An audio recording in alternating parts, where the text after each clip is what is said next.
주님 감사합니다. 오늘도 저희들에게 주님을 예배하고 주님의 높으신 이름을 찬양할 수 있는 놀라운 시간과 또 함께 모일 수 있도록 인도해 주신 것을 참으로 감사를 드립니다. 아버지 하나님, 저희가 이 가운데 모인 것은 참으로 주님의 참 아름다움과 주님의 저희를 향하고 이 세상을 향한 놀라운 구속의 경륜을 참 배우기를 원해서 참 이곳 가운데 참 모였습니다. 성령께서 참 저희들의 참 눈을 열어주시고 또 지혜와 계시의 정신을 더해 주셔서 하나님의 뜻을 분명하게 알게 하시고 그 뜻대로 살아가고 또 그 뜻대로 주님을 사랑하는 그런 자들이 되기를 간절히 원합니다. 이 시간을 주님께 의탁하옵고 우리 주 예수 그리스도의 귀하신 이름으로 기도했습니다. 아멘. 네. 안녕하세요. 네. 각훈 형제입니다. 오늘 이 시간에는 저희가 지난 주에 교회와 왕국이라는 주제에 대해서 교제했습니다. 주로 왕국에 대해서 교제했는데요. 그 부분을 저희가 좀 정리하고 교회 부분을 마치고 시간이 되면은 그 다음과 성경에 나오는 복음들에 대해서 교제를 하도록 하겠습니다. 잘 보이시나요? 네. 자, 성도가 두 가지 영역에 속한다고 지난 시간 때 배웠습니다. 성도는 신약교회, 이 교회 지금 현재 저희를 말하는 겁니다. 저희가 속하는 두 가지 영역은 하나는 천상적인 신령한 유업을 받는 교회로서 속하고요. 이것은 이제 천상적인 부분입니다. 그리고 이 땅에서는 하나님의 통치가 이 땅 가운데 임하는 왕국에 저희가 또한 동시에 속하는 것입니다. 그래서 저희는 교회이면서 이 땅을 걸어가지만 그리스도와 연합한 천상적인 존재로 이 땅을 이방인이요 나그네로 살아가는 것입니다. 그리고 저희의 진정한 시민권은 하늘에 있습니다. 그런 의미의 이제 교회는 바로 천상적이라고 말할 수 있는 거죠. 저희가 교회에 속한 부분이 있고요. 저희가 또 이 땅에서 살고 있습니다. 이 땅에서 살아가면서 하나님의 통치를 나타낼, 하나님의 주권을 이 땅에 나타낼 책임을 가진 하나님의 말씀을 받은 사람으로 이 땅을 또한 실제로 살아가는 측면이 있습니다. 이것은 바로 왕국의 영역입니다. 왕국은 책임이 영역이고 여기서는 또한 분투가 있습니다. 저희 몸에 그 악한 본성이 구원받았지만 남아있기 때문에 그 본성과 주님이 주신 새 본성이 이 갈등 가운데 있는 그런 영역이 또한 이 왕국의 영역입니다. 네. 그리고 이 교회와 왕국을 연결해주는 직분이 바로 제사장입니다. 제사장. 우리가 이 땅에서 그래서 왕국은 이제 지상적인 통치의 영역을 말한다. 그래서 이 땅에서 지상적인 통치를 주님의 통치를 받는 자로 실제로 믿음의 분투와 경주를 해 나가는 그러한 영역이 왕국이고 또 교회는 하늘에 그리스도와 연합돼서 신령한 복을 받은 존재로 이 땅에서는 이방인이요 나그네로 하늘의 시민권자로 살아가는 이 두 가지 측면이 같이 있는 거예요.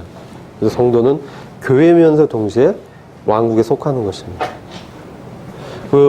이 제사장이라는 것은 저희가 이 땅에서 실제로 삶을 살아 나가면서 하늘의 그리스도, 하늘의 아버지와 연결시켜주는 그런 직분이 제사장 직분이라는 것이죠. 중보의 역할을 하는. 우리에게는 대제사장이 계십니다. 우리가 참으로 연약한 면이 있습니다. 우리가 넘어질 때도 있고요. 우리의 그 믿음 바 의로운 그 신앙에 따라 살지 못하는 경우도 있습니다. 그때 우리를 위해 친히 아버지 옆에서 중보하시는 그리스도가 우리에게 계십니다. 그리고 저희는 또한 제사장들입니다. 또 이 세상에 복음을 모르는 자들, 그 영혼들을 섬길 수 있고요. 또 믿는 영혼들, 믿는 우리 성도들을 위해서 기도할 수 있습니다. 또 도울 수 있습니다. 그들이 아버지에게로 그들의 신앙이 자라갈 수 있도록 우리가 섬길 수 있습니다. 또한 은사들이 있습니다. 이런 것들이 지역교회 안에서 나타나고 있습니다. 그래서 성도는 공이 두 가지 영역에 함께 소속되어 있습니다. 여기까지 저희가 지난 시간에 정리를 했습니다. 그리고 특별히 이제 왕국의 삶에 대해서 주님의 주권이 임하는 그런 영역에 대해서 저희가 지난 시간에 주로 교제를 했습니다. 오늘은 이 교회에 대해서 좀 교제하고자 합니다. 자, 교회에 대해서 교제를 하려고 하는데 여러분들 잘 아실 겁니다. 교회가 어떤 존재입니까? 교회가 우리가 교회라고 하지 않습니까? 교회는 우리가 모이는 장소라기보다는 모이는 사람을 말하고 있습니다. 두세 사람이 모인 곳에 내가 함께 하겠다. 이것이 우리의 모임의 근거입니다. 그래서 우리의 모임 가운데 주님이 임재해 계십니다. 그리스도께 속한 성별된 신자들이 세상으로부터 구별되어서 모인 그 모임, 이게 바로 교회입니다. 성경에는 교회를 여러 가지 말씀으로 정의를 하고 있습니다. 교회를 뭐라고 우리 정의하고 있죠? 예? 신부. 누구의 신부죠? 예, 예수 그리스도의 신부다. 예. 요 부분에 대해서 조금 있다가 그 어린 양의 혼인식, 교회의 결혼에 대해서 좀 자세히 교제를 하겠습니다. 또 우리 교회를 뭐라고 하죠? 정의를 내린다면 하나님의 집이다. 들어보셨어요? 하나님의 집이다. 하나님의 집이다. 진리의 터다. 또 교회를 또 뭐라고 표현하죠? 산돌이다. 그런 표현 들어보셨죠? 산돌이다. 산돌로 지어져 간다. 그렇죠? 저희 교재 잠깐 보시겠습니다. 교재 보시면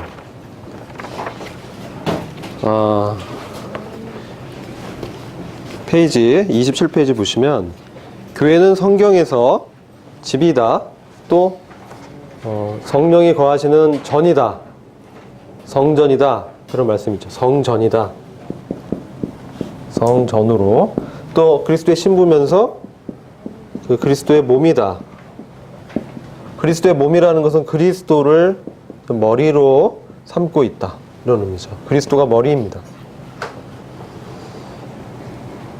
예, 이렇게 교회는 여러 가지 정의가 있습니다. 성경에서 여러 가지 정의로 교회를 말하고 있습니다. 교회의 터는 누굽니까? 교회의 터, 예수 그리스도. 그것이 어디에 있죠? 성경 마태복음 16장 18절. 거기에 주님이 반석 위에 무엇을 세울 것을 말씀하고 있습니다. 무엇이죠? 반석 위에 교회를 세우겠다. 근데 그냥 교회가 아닙니다. 반석 위에 내 교회를 세우리라. 이렇게 말씀하고 있습니다. 그 반석 위에 세워지는데요. 반석인데 반석은 바로 그리스도입니다. 그리스도 위에 나의 교회를, 주님의 교회를, 나의 교회, 내 교회를 세우리라. 그러면 우리가 마태복음 16장 18절이 쓰여지기 이전에는 교회가 없었다는 얘기죠. 세우리라 했기 때문에 이것은 미래형입니다. 교회는 그리스도께서 십자가에서 죽으시고 3일 만에 부활하셔서 하늘에 승천하여 하나님의 우편 보좌에 앉으셔서 보혜사 성령을 오순절 보내셨습니다. 그때 교회가 실제로 시작이 된 겁니다. 눈에 보이는 교회로서. 그것이 고린도전서 12장 12절 13절에 이와 같이 말씀하고 있습니다. 몸은 하나인데, 이거 교재 28페이지 중간 부분입니다. 몸은 하나인데 많은 지체가 있고 몸의 지체가 많으나 한 몸과 같이 그리스도도 그러하니라. 우리가 유대인이나 헬라인이나 종이나 자유자나 다 한 성령으로 침례를 받아 한 몸이 되었고 다 한 성령을 마시게 하셨느니라. 그래서 저희가 구원을 받아서 그리스도의 몸에 연합되었습니다. 근데 그것은 성령으로 침례를 받았다라고 표현을 하고 있습니다. 그래서 성령이 이 땅 가운데 단체적인 사람들에게 처음 임한 것이 바로 오순절 날이었습니다. 그 전에는 개인적으로 성령의 역사하심이 있었습니다. 그건 구약시대 성령의 역사입니다. 그래서 구약시대 성령의 역사와 신약에 저희를 돕기 위해서 오신 보혜사 성령의 사역과는 약간의 차이가 있습니다.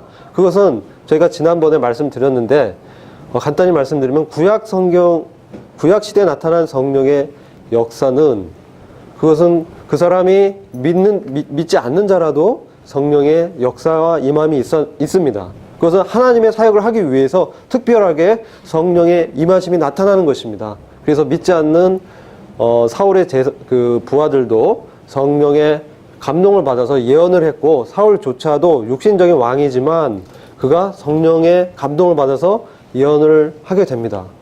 그래서 이것은 하나님의 뜻에 따라서 사역적으로 나타나는 그 역사가 있는 것입니다. 그리고 구약시대의 성령의 사역은 특별히 왕과 제사장과 선지자들, 특별히 기름 부음 받은 자들에게 성령의 강한 임함과 역사가 나타났습니다.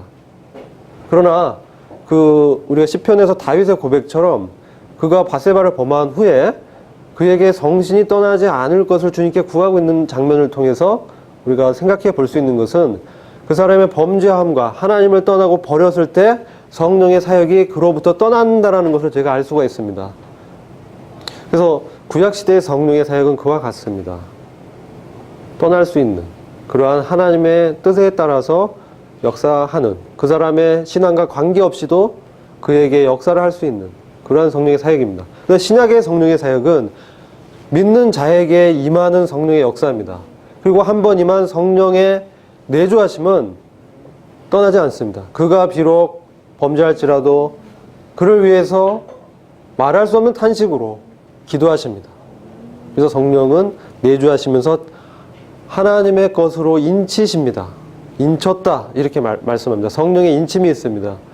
우리가 그리스도를 주로 고백할 때 성령의 인침이 있는 것입니다. 그때 우리는 피로 사신 바 된 그러한 교회로 하나님의 것이 되는 것입니다. 우리가 주로 고백하고 주님의 말씀에 순종하고 회개했을 때 주님의 성령이 저희 안에 내주하십니다. 영원히 거하십니다. 이것은 떠나지 않는 것입니다. 이 성령은 저희를 주님이 오실 때 저희의 몸을 변화시켜서 주님의 영광스러운 몸으로 바꾸는 역할을 합니다. 로마서 8장에 보면 나타나고 있습니다. 그래서 성령은 이 땅에서 우리 교회를 부르고 계십니다.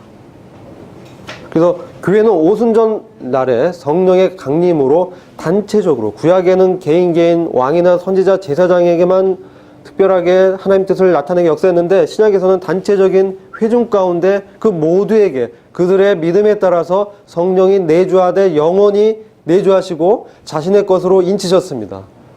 그리고 그들의 구원의 안전을 보장하십니다. 그리고 그것은 계약금이라고 말하고 있습니다. 보증금이다. 더 많은 하나님의 선물, 신령한 복, 하늘에 속한 것들이 앞으로 있을 것이라는 계약금조로 저희 안에 인치심으로 거하시는 그런 존재입니다. 그래서 교회는 특별히 성령의 침례를 받았다. 성령으로 말미암은 침례를 받았다. 이렇게 고린도전서 12장에 말씀하고 있습니다. 그래서 그리스도와 연합된 존재이다. 자, 여기까지 다 잘 아실 것입니다. 자, 그런데 교회, 교재 28페이지 누가 교회에 속하는가 앞에 잠깐 보시면 이스라엘은 그럼 어떤 것입니까? 이스라엘은 성경의 구약성경에 특별히 하나님의 아내로 말씀하고 있습니다. 그래서 이스라엘은 음행했다 이런 표현이 있고요. 쫓겨난 아내다. 그녀의 남편을 이제 하나님으로 표현하고 또 그 음행한 그 아내가 떠났지만 남편으로서 하나님이 그를 다시 돌아오기를 기대하는 그런 약속들이 성경 곳곳에 기록이 되어 있습니다. 예레미야 3장 1절부터 18절, 에스겔서 16장 1절에서 63절, 호세아 2장 1절에서 23절, 호세아 3장 1에서 5절. 거기서는 처녀가 아닌 이미 결혼하는 아내로 이스라엘을 말씀하고 있습니다. 근데 교회는 아직 결혼하지 않았습니다. 그래서 정결한 처녀요 신부로 혼인을 기다리는 그러한 신부로 정결한 처녀로 말씀하고 있습니다. 그래서 성경에서 교회와 이스라엘을 이렇게 구분하고 있다라는 것을 우리가 성경을 해석할 때 알아야 됩니다. 그럼 누가 교회에 속하는가? 이것은 말씀을 드렸죠. 그리스도와 연합된 그리스도를 주로 고백한 성도들이 교회에 속하게 됩니다. 그럼 교회는 언제까지 이 땅에 있게 될까요? 교회가 이 땅에 있는 기간이 정해져 있습니다. 바로 주님이 우리를 부르러 오실 때까지 이 땅에 이제 교회는 임시적으로 있는 것입니다. 우리의 집은 하늘에 있습니다. 우리의 처소는 하늘입니다. 요한복음 14장 1절부터 3절을 잠시 함께 보겠습니다.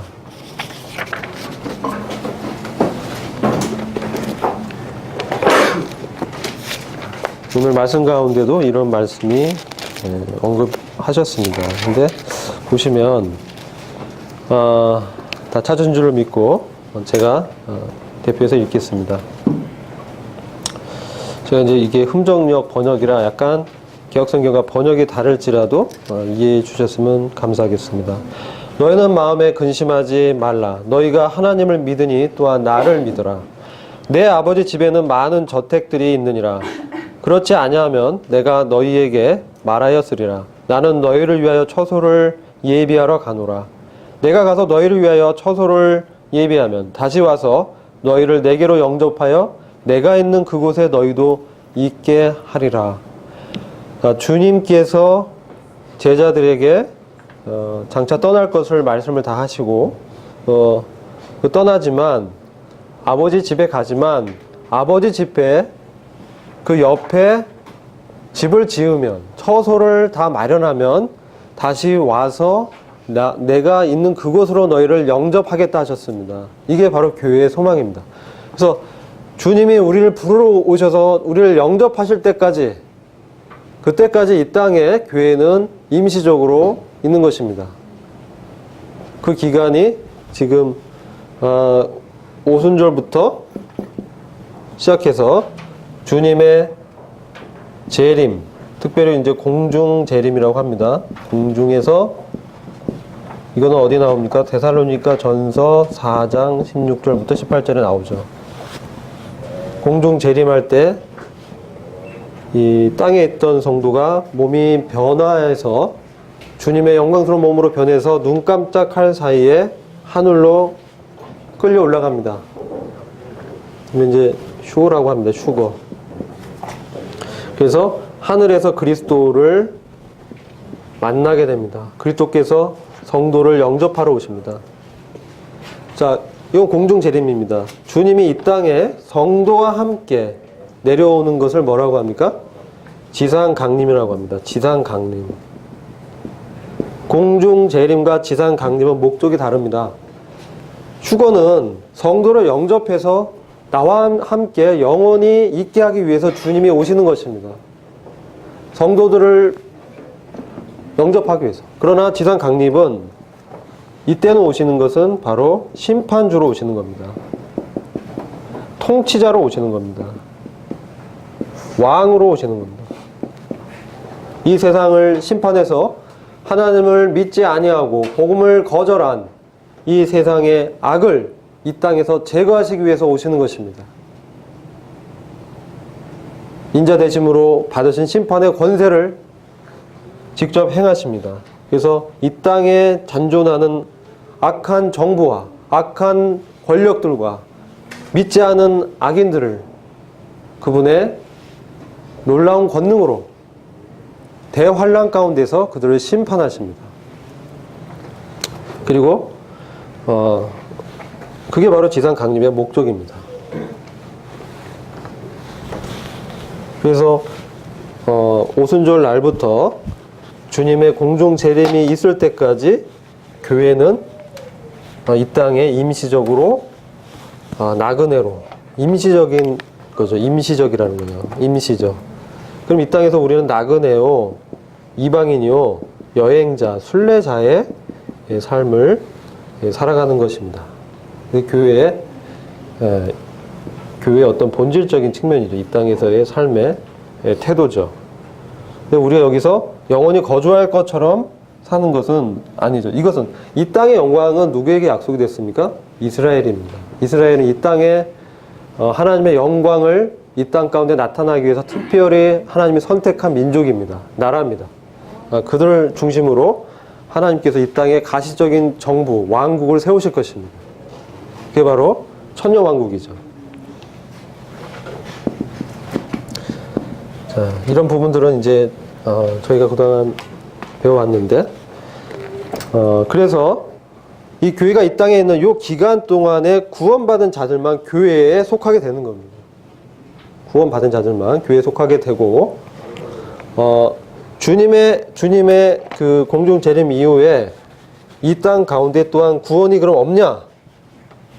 구원이 더 이상 없냐? 아닙니다. 구원의 역사가 계속 있습니다. 주님은 이 세상을 구원하시기 위해서 십자가에 돌아가셨습니다. 그래서 주님의 공중 재림으로 이 교회는 이 땅에서 이제 올라가죠. 그럼 이 땅은 어떤 사건들이 나타납니까? 이 땅은, 자, 여기서 우리가 다니엘서에서 봤는데, 이방인의 때라는 말이 나옵니다. 이방인의 때라는 말은, 여러분 교재 잠시 보시면, 교재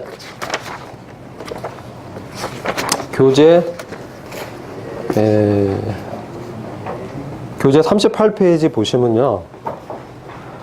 교회의 왕국이라는 도표가 나옵니다. 도표를 보시면 이방인들의 때다, 이방인의 충만한 수가 차기까지, 뭐 이런 말 표현도 있고요. 이방인들의 때, 누가복음 21장 24절에 말씀하고 있는 것인데, 이것은 특별히 기원전 606년 느부갓네살 왕, 즉 바벨론이 예루살렘을 침공한 그때부터 예루살렘 성전이 이방인들의 발에 짓밟히고 하나님의 임재가 떠나 있는 그러한 기간입니다. 이방인들의 때라는 게.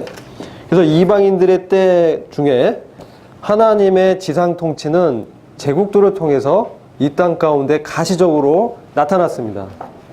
그리고 이스라엘 민족에게는 하나님의 부르심은 있었지만, 하나님의 부르심으로 인한 지상 선민으로서의 하나님의 통치는 그들이 예수 그리스도를 거절함으로 완전히 하나님의 통치가 있지 못하게 됐죠.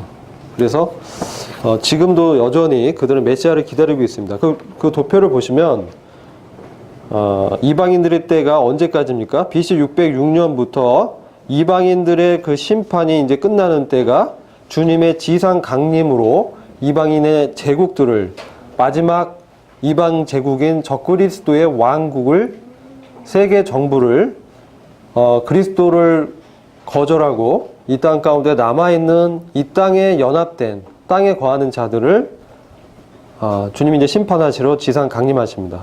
그때까지입니다. 이방인들의 때가. 주님의 지상 강림할 때까지 이방인들의 때고요.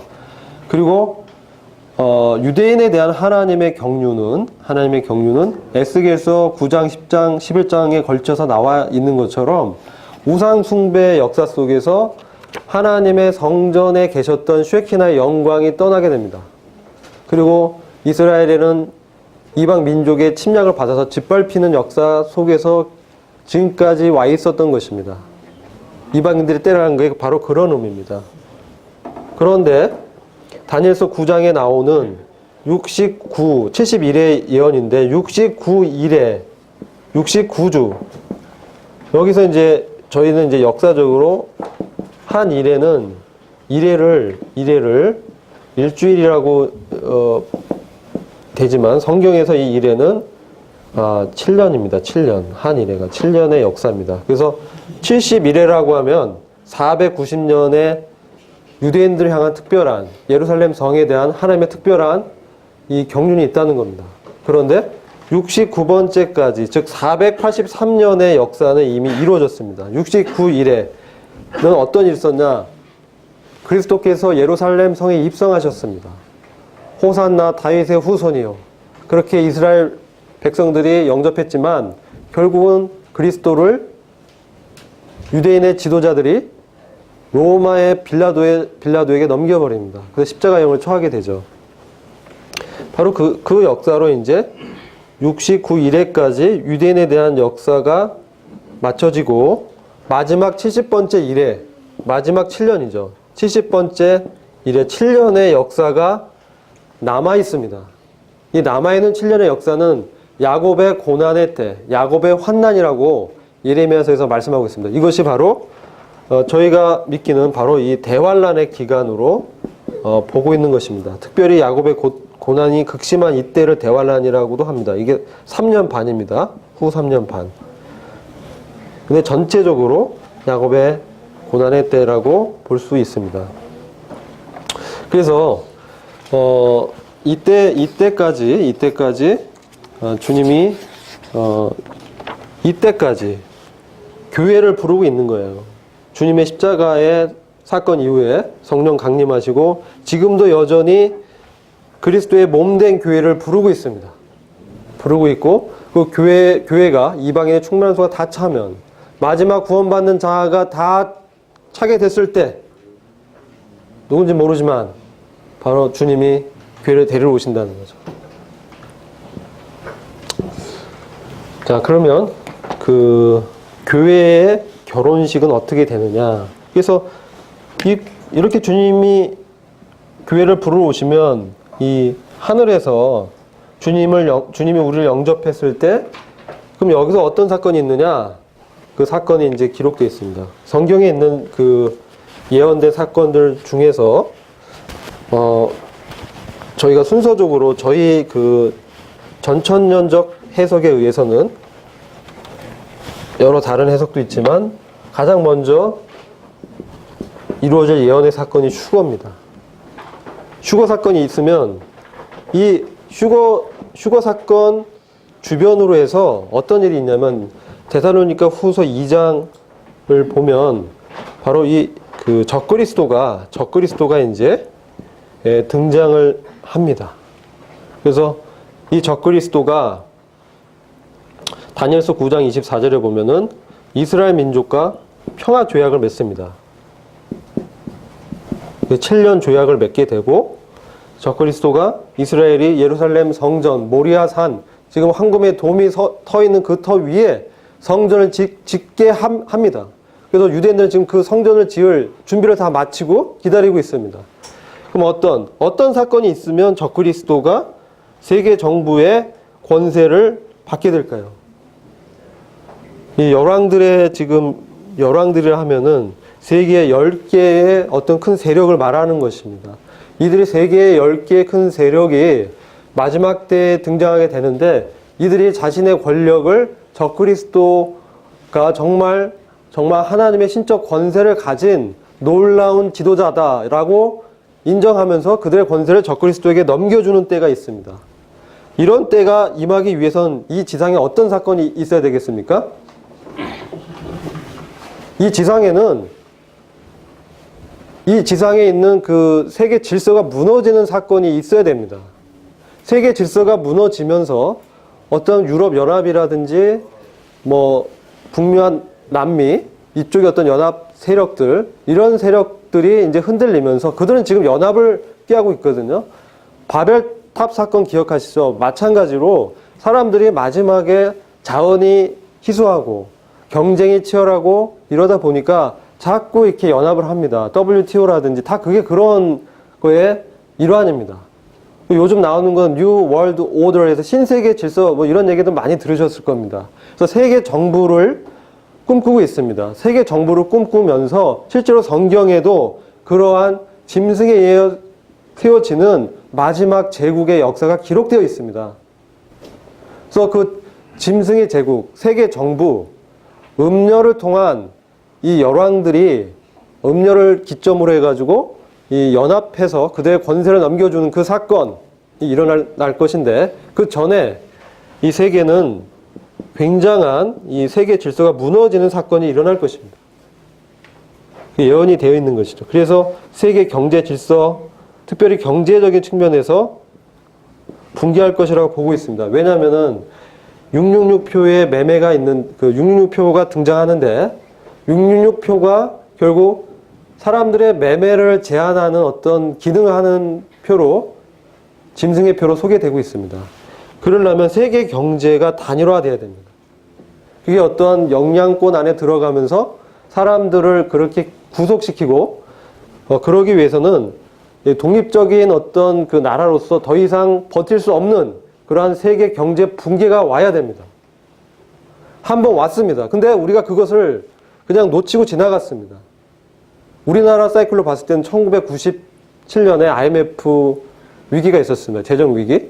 그 다음에 2008년에 외환 위기가 있습니다. 그때 이제 저는 이제 그 투자 쪽에 일하기 때문에 그때 이제 제가 느꼈던 것은 저는 이제 해외 펀드의 자금을 국내에 이제 투자하는 그런 것을 컨설팅 해주고 있었는데 어떤 일이 있었냐면은 자금들이 다 빠져나갔어요. 국내에서는 괜찮았는데 미국의 모기지 사건이라고 다 아실 거예요. 서프라임 모기지 사태가 일어나면서 사람들의 탐욕과 욕심이 끊임없이 대출을 받아서 집을 샀던 겁니다.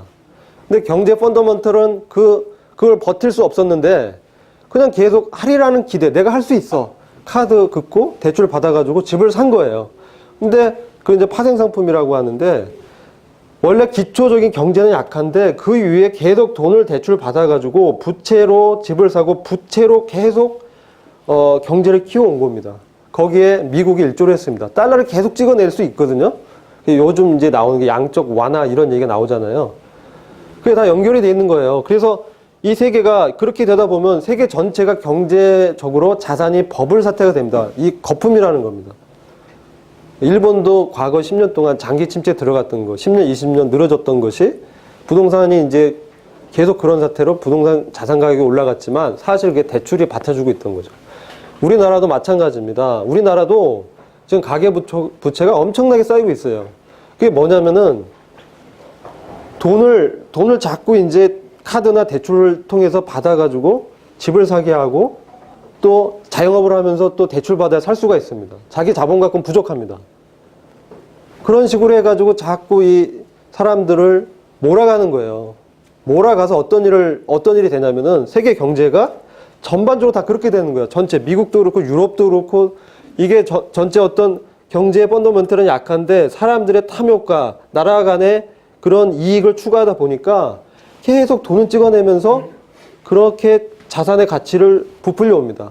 근데 이게 뭐냐면 이게 축이 이제 미국이었는데 미국의 돈을 찍어낼 수 있었기 때문에 가능한 겁니다.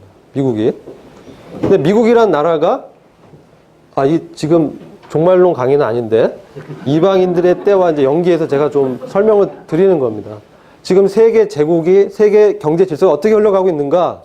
지금 우리는 종말에 어떤 위치에 와 있는가? 지금은 바로 주님의 휴거 바로 직전에 와 있는 거예요. 그것은 무슨 얘기냐면 적그리스도의 등장이 이후에 주님의 날이 오게 돼 있거든요. 근데 적그리스도가 먼저 등장해야 됩니다. 이 죄의 아들, 멸망의 아들이 등장해야 되는데 그런 세계 경제의 붕괴 사건이 되어야 세계의 열방들이 이 적그리스도에게 권세를 이양하게 됩니다. 이렇게 되기 위해서는 세계 전체가 이제 경제 거품 안에 다 이렇게 들어와야 돼요. 그게 뭐냐면은 결국 세계 단일 정부를 만들어서 그 권세를 한 명의 인간 지도자에게 넘기려고 하는 겁니다. 그 배후에는 누가 있습니까? 사단이 있는 겁니다. 마귀가 있는 거예요. 마귀가 뭐를 만들어요? 마귀는 바로 주님의 왕국의 위조품을 만들려고 하는 거예요. 주님에게 보여준 것이 세상의 영광을 보여주면서 내게 절하면 내가 다 주겠다고 했잖아요. 이 지금 세상은 공중 권세 잡은 자, 세상 신인 사단에게 지금 노란하고 있는 거예요. 근데 유일하게 이 땅 가운데 유일하게 그것을 간파하고 그것을 정하고 막고 있는 그 존재가 누구냐? 바로 교회입니다. 교회와 성령이 이들의 역사를 막고 있는 거예요. 근데 교회와 성령, 지금 이게 같이 맞물려 가는데, 그래서 지금 666표 말씀드렸죠. 이게 세계 그 경제를 하나로 통합하기 위해서는 이 경제 시스템을 하나로 장악하는 그런 일이 터지기 위해서는 경제가 무너지게 됩니다. 돈의 가치가 엄청나게 떨어지게 되고 자산 가치가 거품이 오게 되고 세계에 이제 그러한 그런 분위기들이 조짐들이 있습니다. 조짐들이 있는데 이 미국이란 나라가 바로 여기에 굉장히 핵심적인 역할을 하고 있는 거예요. 달러를 이렇게 풀어내는 겁니다. 달러를 막 풀어내면서 계속 이것을 자꾸 경제 규모를 키우지만 사실은 미국의 배후에는 이 적그리스도적인 존재가 있는 거예요. 그래서 바로 미국을 통해서 이러한 일들을, 이 미국이라는 나라가 세계 경제 1위입니다. 2위는 어디입니까? 일본입니다. 일본이 작은 나라 같지만 세계 경제 대국 2위입니다. 3위, 4위 중국이 될 겁니다. 중국이 엄청난 속도로 지금 따라붙고 있습니다. 곧 추월할 수 있습니다. 우리나라는 12, 13이라고 하는데 지금 이 나라들이 아무튼 이 경제 거품이 엄청나게 되는 거예요. 근데 미국에서 특별히 어떤 걸 하냐면 오바마 정권이 들어서면서 이 건강보험을 오바마 케어를 해서 건강보험이라는, 여러분 알 거예요. 건강보험 제도를 미국에서도 오랫동안 개선을 못했는데 오바마가 건강보험을 이 개선안을 통과시킵니다. 통과시켜서 베리칩을 사람의 몸에 법적으로 심게 만들었어요. 그래서 내년부터 이게 시행되는데 내년에 안 받으면 벌금이 중과됩니다. 그래서 이런 것이 지금 이제 계속 미국의 어떤 기독교 단체에서 막고 있지만 이거 못 막을 겁니다. 그래서 이런 것들을 왜 하냐면은 결국은 미국도 이 뒤에 역사하는 사단의 그런 세력 가운데서 세계 단일 정부를 꿈꾸고 있다는 거죠. 그래서 이런 방향으로 흘러가고 있는 거예요. 적그리스도가 등장해서 세계 정부의 권세를 잡고 마지막 제국을 이제 세우려고 하는 거예요. 그래서 그 적그리스도적인 존재가 나타나기 위해서는 경제가 한번 무너지게 됩니다. 그리고 우리는 지금 그것을 보고 있습니다. 사실 2008년도에 저는 세계 경제 위기가 오리라고 생각했습니다. 그래서 돈이 다 빠져나가고 야 이제 곧 오겠구나. 왜냐하면 이게 컨트롤이 안 됩니다. 전혀. 이게 사람들이 만들어 놓은 시스템으로 컨트롤 할 수 없는 지경까지 돈을 찍어낸 거예요. 그래서 이게 뻥 터진 게 바로 모기지 사태였는데, 그래서 리만 브라더스가 파산에 들어간 겁니다. 세계 그 4대가 IB라고 하죠. 네 번째로 큰 투자은행이 넘어갑니다. 그 2등, 3등, 1등 다 마찬가지인데 4등이 이제 먼저 넘어간 거죠. 그 안에 숨겨진 이런 부채의 규모라는 것은 어마어마한 규모로 지금 숨겨져 있는 거예요. 이거를 지금 다 터트리면은 세계 경제가 완전히 다 무너지게 되기 때문에 미국이 결국 이거 막으려고 돈을 찍어냅니다. 돈을 찍어서 부채 상환하고 돈을 찍어서 부채 상하고 언제까지 할 수 있느냐는 거죠. 이 막바지 정점이 이제 다가오고 있다는 거예요. 저는 지금 미국 정부는 디폴트 상태에 들어가고 있습니다. 미국은 더 이상 이것을 돈을 찍어내서 이거 못 막는, 그럼 지금 그런 지경에 가고 있거든요. 근데 당분간은 계속 할 거예요. 당분간 계속하지만 곧 조만간 미국도 무너지고 이게 붕괴되면 바로 뛰어난 지도자가 정치적이고 경제적으로 탁월하고 굉장한 웅변가고 이런 사람이 등장하게 됩니다. 그래서 이 상황을 통제하면서 해결한다는 거예요. 그러면서 거기에 어떤 역할을 하고 있는 이스라엘과 평화조약을 맺게 되는 겁니다. 그때부터 이스라엘에 대한 70번째 주님의 예언이 진행되는 거예요. 그래서 그렇게 되면, 근데 교회가, 저희가 분별하기는, 전천년적인 해석은 그 즈음에 먼저 이 땅에서 올라갈 거라고 분별합니다. 물론 다른 분들은 같이 있다가, 환란 가운데 있다가 이제 올라간다고 보시는 분도 있습니다. 근데 많은 성경 교사들은 이렇게 전천년주의를 믿고 있습니다. 왜냐하면 교회는 이 땅 가운데서 참 교회라면, 그리스도와 연합된 그런 자라면 주님께서 이 환난 가운데 두지 않으시고 자신의 신부를 이 땅 지금 이 시대에서 저희를 신부 단장을 시키는 겁니다. 그래서 정결한 처녀로 예배시키는 겁니다. 그래서 이것이 이스라엘의 결혼 풍습을 보면은 굉장히 이 교회의 결혼식과 이스라엘의, 그러니까 어린 양의 혼인이라고 하죠. 교회가 주님과 만나는 그러한 장면의 역사와 이스라엘의 결혼의 풍습이 너무나 흡사합니다. 이게 어떻게 되냐면요. 이 정혼을 하게 되면은 신랑이, 즉 남편 될 사람이, 신랑이 아직 결혼 안 했습니다. 아내 될 사람 집에 가서 지참금을 지불합니다. 그리고 자신은 자기 아버지 집에 가서 아버지 집 옆에 동일한 규모의 집을 짓습니다. 그 집이 다 완성이 되면 자기가 정혼한 그 여자를 데리러 옵니다. 근데 자기의 그 친구들하고 데리러 오는 거예요. 데려와서, 들러리라고 하죠. 데리고 와서 신부를 데리고 자기 아버지 집으로 돌아갑니다. 돌아가서 거기서 7일 동안 합방을 합니다. 그래서 연합을 합니다. 그리고 7일의 연합이 끝나면 하객들에게 이 신부를 이렇게 공개합니다. 그게 이스라엘 결혼 풍습이에요. 근데 잘 보십시오. 그리스도가 이 땅에 오셨습니다. 교회란 신부를 얻기 위해서. 그래서 지참금으로 무엇을 지불했나요? 자기의 피를 지불했어요. 피값을 지불하셨어요. 사셨습니다. 그리고 아까 읽었던 요한복음 14장 1에서 3절처럼 이제 아버지 집에 가서 뭘 만들어요? 처소, 집을 만들고 있는 겁니다. 정혼한 처녀를 두고 신랑이 자기 아버지 집에 가서 집을 짓는 거하고 똑같아요. 다 지어지면 이제 옵니다. 들러리들과 친구들과. 신랑의 친구들이 누굽니까? 구약 성도들이에요. 구약 성도. 그러니까 먼저 이제 주님의 나라에 가 있는 성도들이 있습니다. 그들을 함께 옵니다. 데살로니가 전서 4장을 보면은 그들과 함께 오는 성도들이 있어요. 그리고 교회가 영접하면서 올라가고 같이 만납니다. 그래서 어린 양의 혼인식이 이제 가능하게 되는 거예요. 어린 양의 혼인식을 합니다. 그러면 이때 성경에 나타나는 그 휴거 다음에 어떤 일이 있냐면 그리스도의 심판석이 있는 것입니다. 그리스도의 심판석. 그리고 어린 양의 혼인식이 그리스도의 심판석에는 어떤 일이 있습니까? 여기서는 모든 성도가 이 심판대 앞에 서게 됩니다. 1대1로 서서 다 상을 받고 또 손해를 봅니다. 손해라는 거는 더 열심히 주님을 섬겼고 사랑했다면 받을 수 있는 상을 못 받습니다. 상을 잃는 손해를 당합니다. 그리고 어떤 분들은 부끄러운 구원 받을 분도 있겠죠. 그러나 아무튼 다 저희 분별로 은혜로 구원 받았기 때문에 모든 성도가 휴거 되리라고 저희는 믿고 있습니다.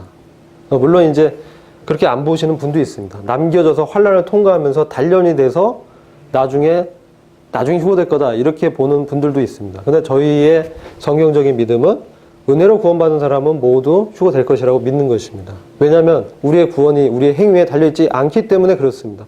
그리스도의 공로에 달려있기 때문에 모두 다 휴거될 것이다 라고 보고 있습니다.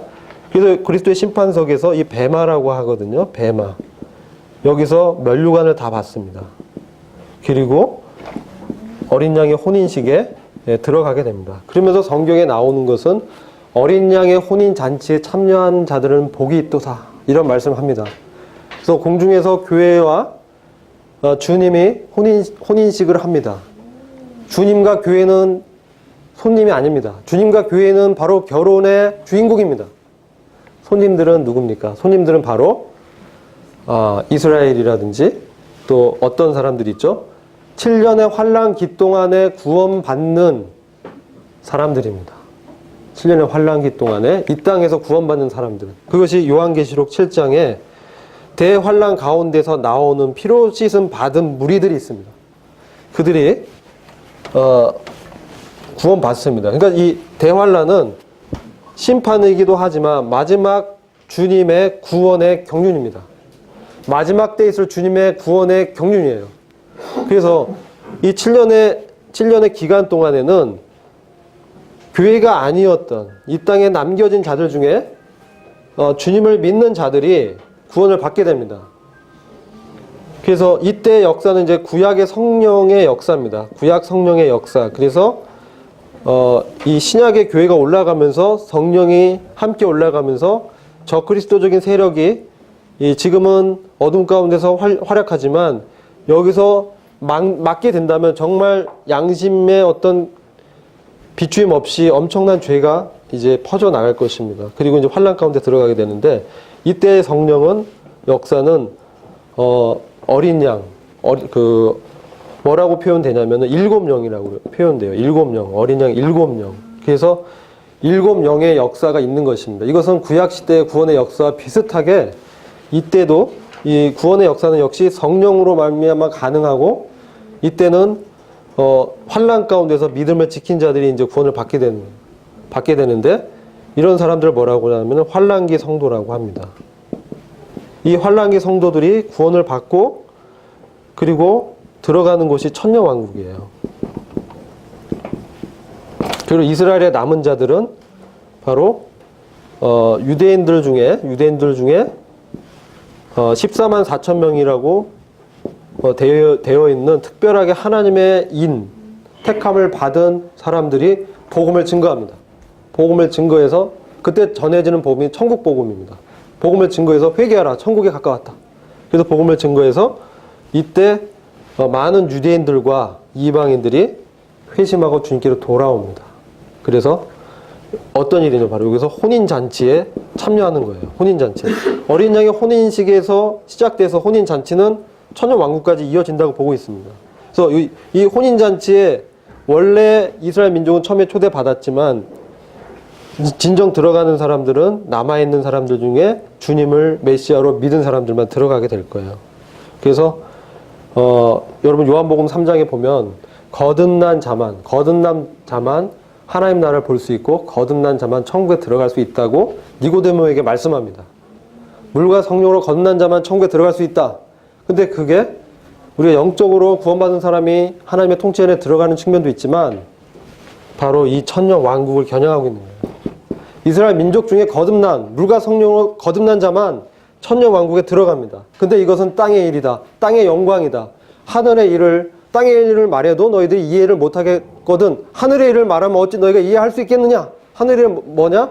그 다음에 말씀하는 것이 내가 이 땅에서 들리면 많은 사람들 나에게로 인도할 것이다. 그러면서 요한복음 3장 16절에 하나님이 세상을 이처럼 사랑하사 이렇게 독생자를 주셨으니 이렇게 나오는 거거든요. 그러면서 그 바로 전에 인자로서 하늘에 있는 하나님과 교제하는 부분을 말씀해요.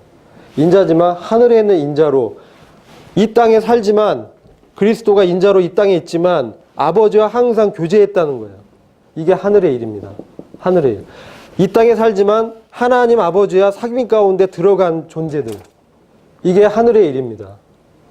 이게 누굽니까? 이 땅에 있지만 우리의 몸은 있지만 왕국에 포함되지만 우리의 시민권은 하늘에 있습니다. 하늘의 아버지와 우리가 교제합니다. 그리스도와 연합 안에 있습니다. 그리스도와 깊은 사귐 가운데 들어가는 것입니다. 이게 바로 놀라운 교회의 본질이라는 거예요. 이게 바로 하늘의 일입니다. 그래서 이들은 왕국의 상속자가 되는 겁니다. 통치에 예수 그리스도의 통치에 함께 동참하게 되는 거예요. 참여하게 되는 거예요. 그런 것이 우리한테 약속되어 있다는 거예요. 그런 자로 우리를 부르셨다는 거죠. 그래서 교회의 부르심이 이렇게 놀랍다는 거예요. 오늘은 여기까지 하고요. 네. 천년왕국에 들어간 이스라엘이 스가랴서 13장 8절 9절에 멸절되지 않고 연단받는 3분의 1과 동일을 그거는 좀 설명이 좀 필요한 얘기인데 그 설명은 제가 다음에 좀 시간 될 때 하고 개인적으로는 제가 말씀드리겠습니다. 우리 형제님들 중에 기도해 주시고 시간을 마치도록 하겠습니다.